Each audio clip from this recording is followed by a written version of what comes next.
we just got our brand new Fire TV.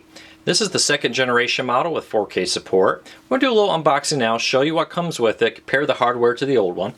And then we'll come back here in a few days later, today maybe, depending on how much I have to do for the review, and give you a full review. So if you're looking for a complete review and how it works, keep an eye on corecarsnews.com and we'll have that posted as quickly as we can.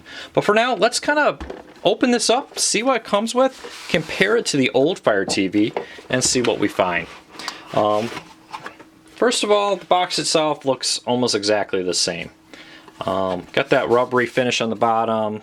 It's more of a matted look to it than a slightly smoother old Fire TV. The size, as you can see, this is the old Fire TV, this is the new one on the left.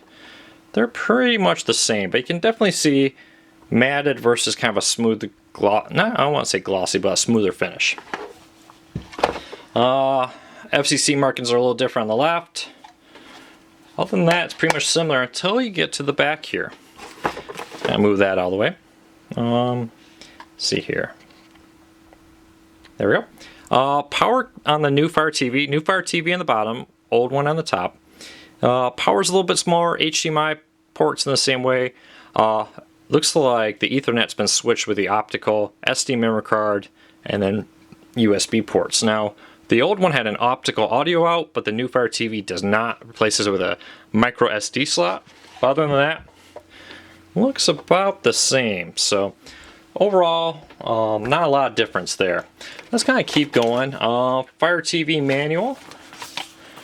Pretty basic, what you would expect here. Explains all the buttons, walks you through setting it up. Very basic, simple process. Let's see what this is. Looks like, yeah, just talking about different apps, different services, Fox Sports Go, HBO Now. Well, you know what you can get with it. Kind of roll this over. Power cable looks very similar, maybe a slightly bigger plug. It's hard to tell eyeballing that, but everything else seems to be pretty much the same. And then the remote. There are 2 Amazon batteries back there, AAA's. So right here is the remote. The buttons seem to be raised slightly more, especially the circular directional. That's raised a lot. Let's grab the old one. So here's the old remote, here's the new one. You can see a little bit bigger on the newer one. This is more of a flat, smooth surface. As you can see, it's been beat up pretty well. This is more of a rounded, raised surface. Hopefully, I didn't really have a problem finding the directional buttons, but I bet that feels a lot easier to find.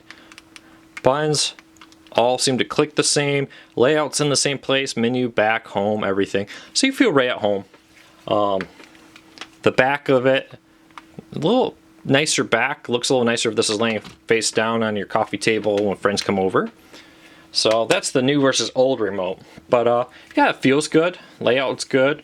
And the slightly raised buttons does make it a little nicer, but it's not that big of a difference.